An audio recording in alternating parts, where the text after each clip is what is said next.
Assalamu alaikum. Today our topic is abortions. It is an important exam topic, repeatedly asked, and different types of abortions have been asked, and you have to diagnose them. What is normal birth? First of all, what is normal birth? In every abnormal situation, it is important to understand what the normal is. Normal birth is where the baby, when separated from mother, is able to survive independently. It is called normal birth. Then what is abortion? When the baby is not able to survive independently, it is called abortions. But this is not the way to define abortion. Abortion is defined as the proper way of defining is the expulsion or extraction from its mother of a fetus before 24 completed weeks of gestation of an embryo weighing 500 grams or less. This is known as abortion. The abortion is generally divided into spontaneous abortion, which has further types, and this is very important. It is an exam topic. Then induced abortion or septic abortion, again an important exam topic, and recurrent abortions. So first of all, we are going to cover spontaneous abortions. These are the questions which have been asked. Focus here that how the scenarios are presented in your exam. A multi-gravida present in emergency. Look, she has come in emergency with history of expulsion of 10 weeks fetus.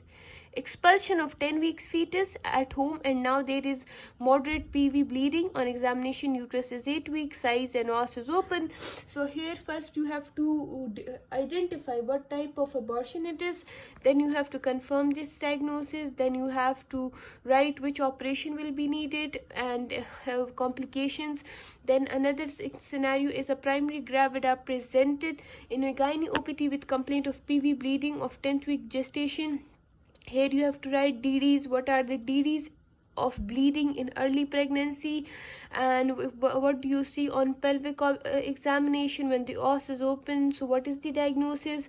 How will you confirm? What is the treatment? From these two scenarios, look, they have told you that is she complaining of bleeding, is there expulsion of fetus, there is a point about os is open and os is not open.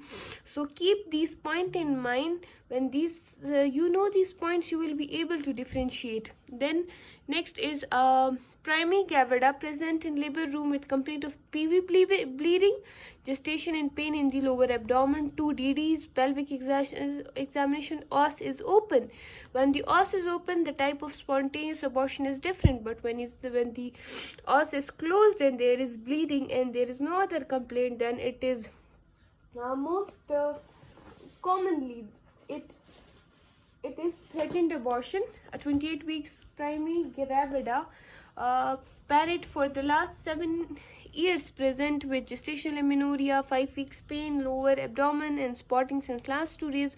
On examination, she is pale and lower abdomen is severely tendon. So enumerate the DDs, diagnosis, investigation, surgical treatment for the conditions.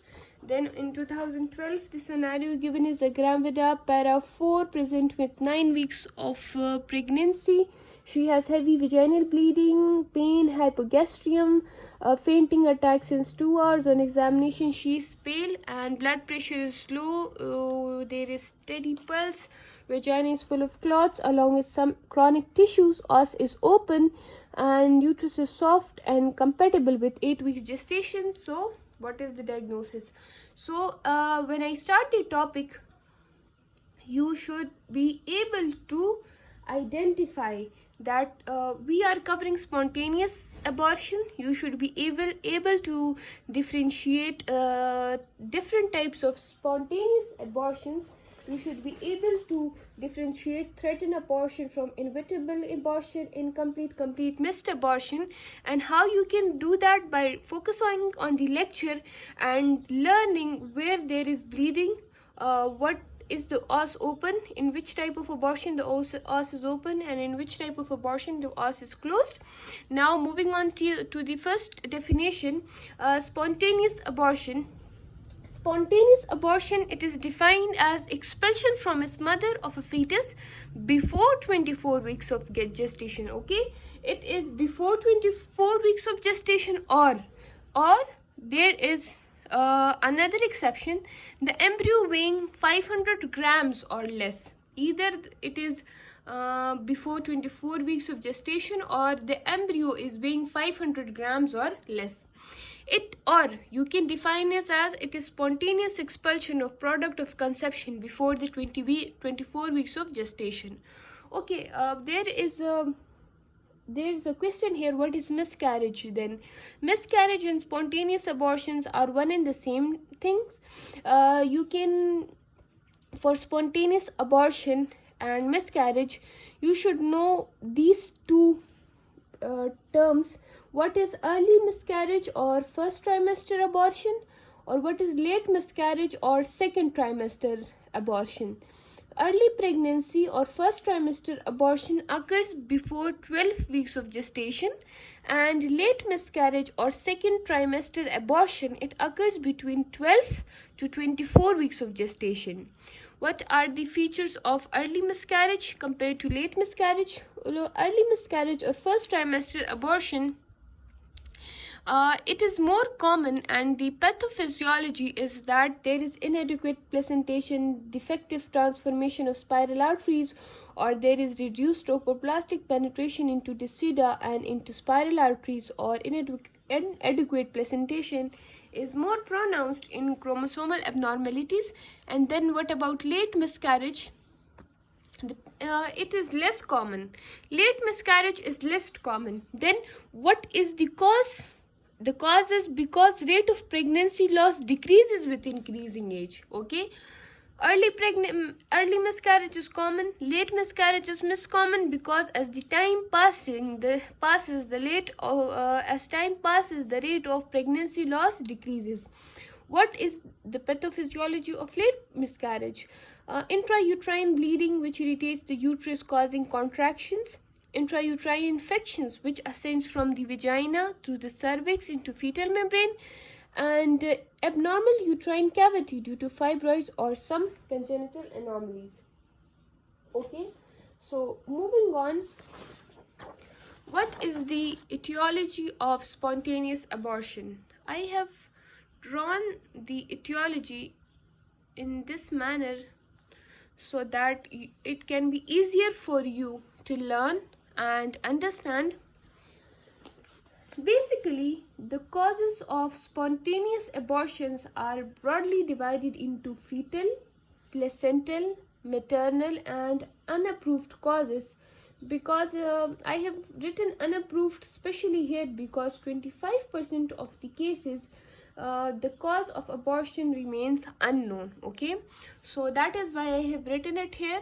And if in any question you are asked to write about the etiology of spontaneous abortion or miscarriage, so you can simply write fetal causes chromosomal abnormalities, which are abnormal chromosome number, structural chromosome abnormalities, developmental defect, placental causes, maternal causes, and unapproved causes. First of all, I am going to describe the fetal causes. In the fetal causes, the first cause is chromosomal abnormalities. Fetal chromosomal abnormalities is responsible for 50% of the first trimester abortions, and the chromosome may be abnormal in number or it may be abnormal in structure. Okay, so when there is abnormal chromosome number, first you should know the normal. The normal human chromosomal number is 46. 22 pairs of autosomes and an X and Y sex chromosome in normal males, and a similar number of 22 pairs of autosomes in female with 2X sex chromosomes. Okay, this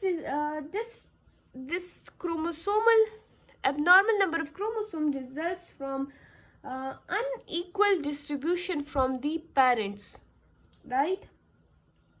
Due to disjunction, there may be a lack of chromosome or an excess of chromosome, which may lead to an abnormality or abortion. The this variation in chromosomal number is responsible for abortion. The individual with these chromosomal abnormalities do survive with wide varieties of congenital abnormalities. If the fetus has abnormal chromosome number, either it aborts one point, or the patient the fetus is born with a congenital abnormality.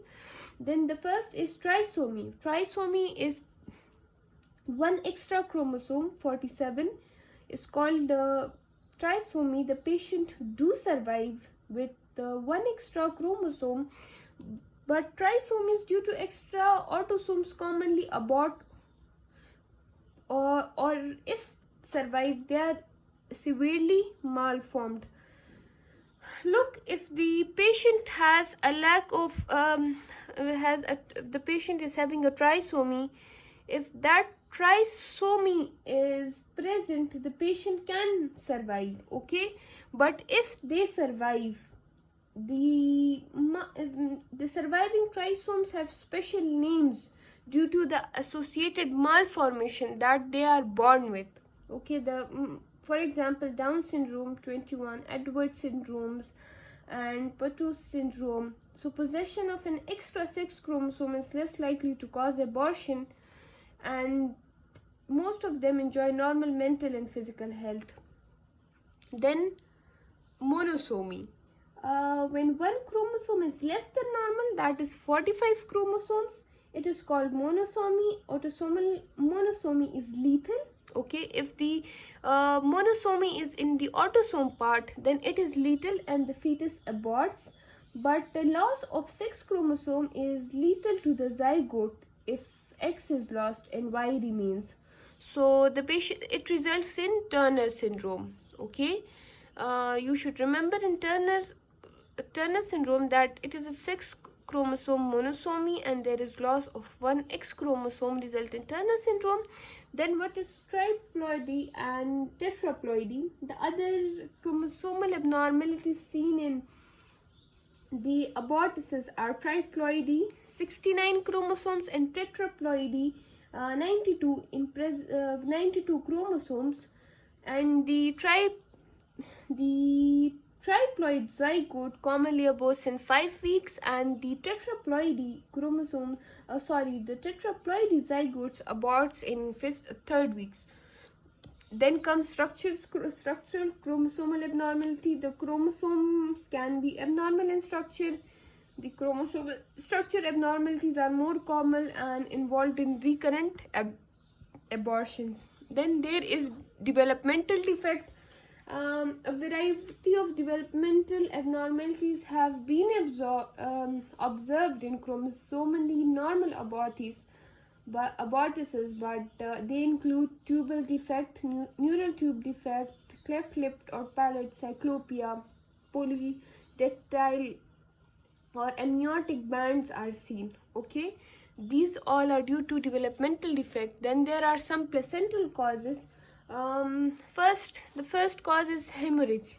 On histological examination of the products of conception after spontaneous abortion, it reveals that hemorrhage into deciduum bacillus and necrotic changes in the tissue adjacent to the bleeding has led to the abortion.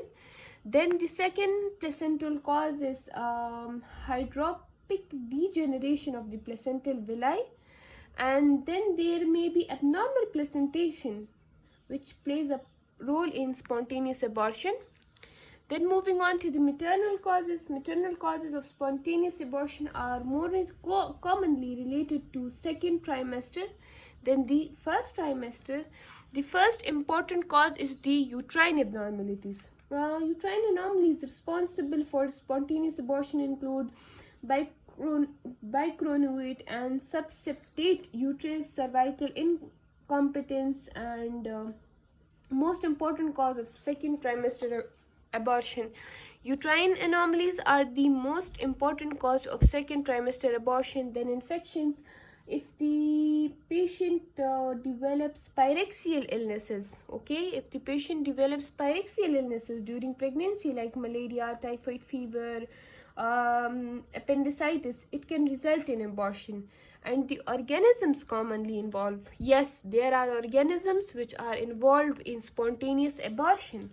The bacteria, spirochetes, and parasites and viruses, they are involved in abortions. Then other causes include chronic elements such as chronic systemic diseases, hypothyroidism, diabetes mellitus, systemic lupus, erythematosis, renal diseases, essential hypertension. These all are associated with spontaneous abortion. So special care has to be taken in patient who comes with such complaints. Then the ovarian cystectomy in pregnancy. This is a very important maternal cause because ovarian cystectomy during first trimester leads to abortion because the pregnancy is initially supported by corpus luteum. It is therefore customary to delay removal of an ovarian cyst until after 16 weeks of pregnancy. Peritonitis increases the likelihood of abortion. So an early laparotomy for appendicitis during pregnancy is recommended. Then there are these unapproved causes.